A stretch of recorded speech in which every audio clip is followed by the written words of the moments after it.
Oi, gente, boa tarde. Me chamo Elisângela, sou psicopedagoga e psicanalista e estou aqui para falar um pouquinho sobre TDAH, transtorno de déficit de atenção e hiperatividade. Bom, gente, esse transtorno é um transtorno também que aparece lá dentro da sala de aula, né? No período da alfabetização, às vezes até um pouquinho antes. Às vezes aparece lá na educação infantil com aquela criança que é muito hiperativa e impulsiva. E aí o professor já pensa, né? Bom, não para sentado, não para quieto, né? Provoca um, provoca o outro, não quer fazer atividade. E às vezes pode sim ser um transtorno de déficit de atenção. Antes era dividido, a gente tinha essa questão de TDA ou DDA. Ah, não, essa criança só tem um déficit de atenção, ela não é hiperativa, então ela não tem TDAH.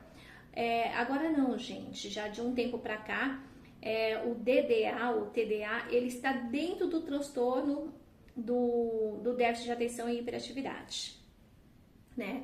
E o que acontece? O que muda são os pilares. Então, se a criança tem só o déficit de atenção, ela entra no pilar do predominantemente desatento. Se ela é hiperativa e impulsiva, ela entra no pilar 2, que é a hiperatividade e impulsividade. Se ela tem os três, aí é o terceiro pilar, que é o combinado, entra desatento, hiperativo e impulsivo.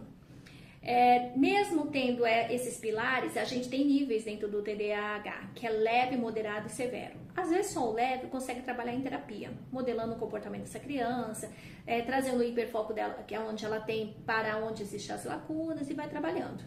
Dependendo da situação, tem que entrar com medicamento. Se for nível severo, neuropediatra, entrar com medicamento para que o medicamento venha desacelerar essa mente e fazer com que a criança venha guardar todas as informações que ela vem recebendo. Senão ela perde mesmo, porque esse é um dos problemas do TDAH, né? A gente ouve as informações e rapidamente a gente perde e esquece. Bom, como que eu faço para melhorar, já que é um transtorno de neurodesenvolvimento, não tem cura? Bom, a atividade física, né? Diminuir o açúcar dessa criança, ter uma alimentação mais saudável, vitaminas, né? Verificar se está tudo certinho.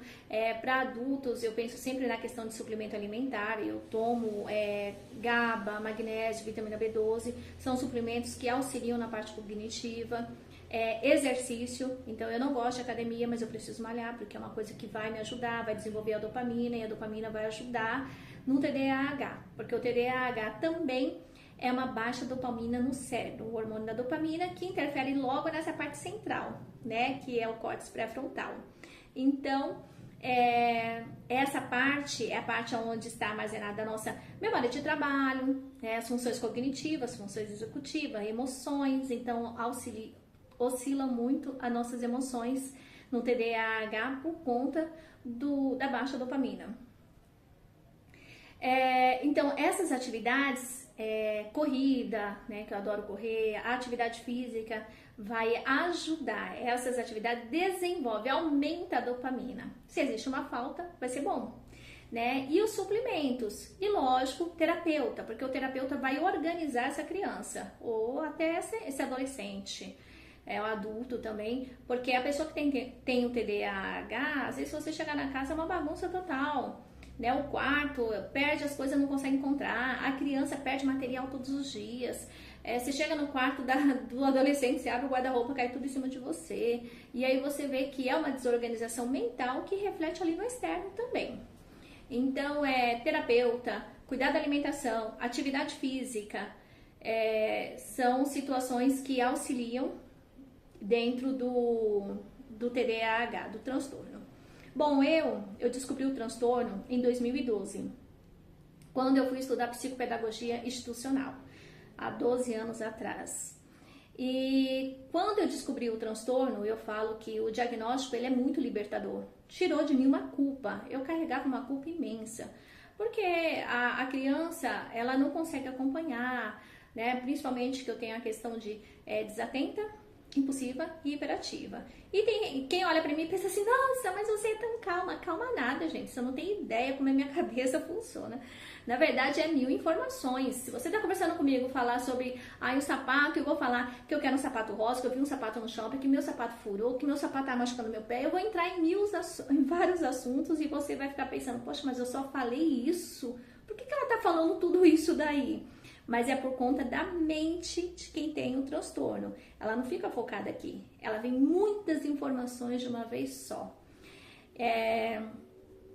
E aí eu descobri, ó, já entrei em outro assunto, que tem muito disso também. Você tá falando aqui, desvia e entra em outros assuntos e tal. Ou então dá um apagão. Então, eu tava falando sobre quando eu descobri o transtorno e fui olhar pra minha infância, porque não é que eu descobri o transtorno e eu desenvolvi na fase adulta, não. Eu nasci com isso.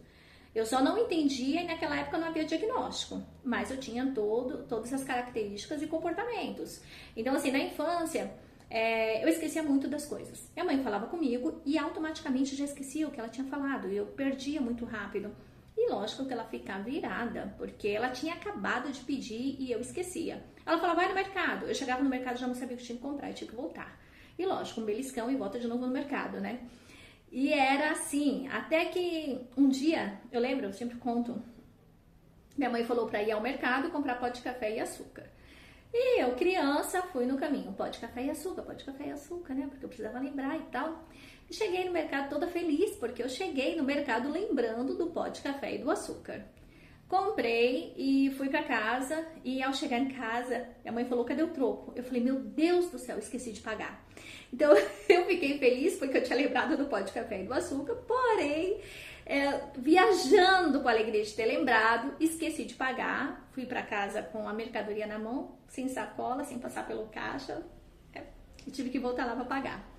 E isso sempre acompanhou a minha vida, né, de formas diferentes, mas acompanha, né? Eu fui fazer uma viagem para o Rio de Janeiro, a gente ia pegar o voo às 20 horas, minha amiga conversando no celular com os amigos e tal, e eu lá lendo o livro, mudou a portaria, eles falaram 1000 vezes, eu viajando, eu não ouvi. Quando a gente foi perceber, já não tinha mais como pegar o voo. Imagina, chegamos bem antes no aeroporto e perdemos o voo por falta de atenção. Eu viajando, ela ficou nervosa e eu falei, ai gente, eu nem fico mais nervosa com isso. Hoje eu nem carrego culpa, me perdoe, vida que segue, a gente dá um jeito. Era triste porque só 2 moças no Rio de Janeiro à noite, mas eu falei, a gente se vira. E eu fui aprendendo a lidar com o transtorno, perdoando, deixando a culpa para trás e entendendo que havia desatenção, mas eu também havia habilidades. Então, assim, a pessoa que tem um TDAH, ela tem uma mente muito criativa. Então, é difícil ter uma situação na minha casa, não vamos conseguir resolver. Eu sempre tinha uma criatividade para aquilo, eu sempre tinha uma solução. Na minha vida sempre foi assim, eu encontrava a solução rapidinho para resolver aquele problema, aquele conflito. E também isso é do transtorno do TDAH. A gente também tem o hiperfoco. Então, aonde está o hiperfoco, você precisa direcionar, aprender a direcionar para a lacuna, para aquilo que traz atraso para a sua vida, defasagem para você. Então, eu fui aprendendo a direcionar meu hiperfoco para aquilo que era a minha defasagem. Deu um branco aqui. Então, bom, falando sobre a questão de esquecimento, porque eu acabei de esquecer, eu lembro do meu pai, contar um episódio. Meu pai, ele vinha falar as coisas, contava os assuntos, e a pessoa que tem um TDAH, ela consegue prestar atenção somente nas primeiras palavras. Dali, gente, eu derivava e ia embora, Qualquer assunto que ele ia falar, eu ia derivando e pensava em 1000 outras coisas. E ele contava a história e eu ficava ali, prestando atenção, ouvindo, olhando pra ele. Ouvia tudo, só não entendia nada. E quando terminava o assunto, ele falava, e aí, o que você acha? Eu falava, e agora? Aí eu falava, bom, Aí eu falava assim, que nervoso, Eu não falei nada pra você falar Por quê? O que eu falei? Aí eu falava, eu não sei, viajei, não lembro. E ele ficava nervoso, porque ele achava que eu não tinha interesse no que ele estava contando. E na verdade não era, gente. Porque eu não conseguia prender a atenção. Mesmo depois de adulto, ainda tem essa questão. Eu também passei por uma situação na faculdade, o professor contando uma situação, ele contou uma história lá e eu viajei, fui embora. E eu só despertei porque tava todo mundo rindo e eu falei pra minha amiga, por que tá todo mundo rindo? Aí ela falou assim, não, porque o professor falou isso e isso. Eu falei, sério? Ela falou, você estava onde? Eu falei, viajando. Eu falei, é sério, eu estava viajando. E estava mesmo. Agora imagina pra gente que é adulto, é difícil para controlar isso. Quanto mais pra uma criança dentro da sala de aula, gente. Ela vai viajar mesmo e nem vai perceber. Ela nem sabe e você fica lá, né? Olha aqui o que eu tô falando, presta atenção, presta atenção. Então, dentro da sala de aula, a gente precisa ter esse olhar, tirar a criança de perto de crianças, de pessoas que falam, conversam bastante, porta, janela, colocar ela bem na frente, no centro, para que você possa estar o tempo todo convidando ela para atenção. Senão, ela vai viajar como eu viajava, né? E viajo até hoje. Bom, gente, isso é um pouquinho do transtorno, né? Nossa, mas só tem coisas ruins, né? Só tem defasagem? Não, gente.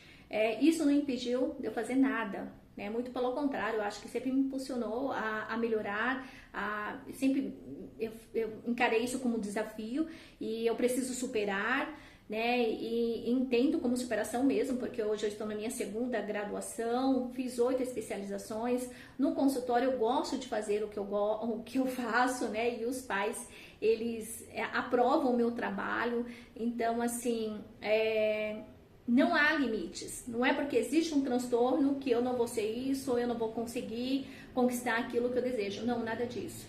É você trabalhar, procurar um profissional, pedir ajuda, fazer as coisas ideais para que possa trabalhar, né, dentro o diagnóstico e terapia, né? Se você vê que realmente não consegue sozinho com terapias, com atividade física, com alimentação, entra com suplemento. O suplemento também não deu certo? Procura o médico e entra com remédio, né? Entra com o medicamento para que possa sanar assim, né? Controlar a questão do TDAH para que você não tenha tanto prejuízo, tá bom? Eu espero que vocês tenham gostado, né? Que possa agregar e é isso. Obrigada.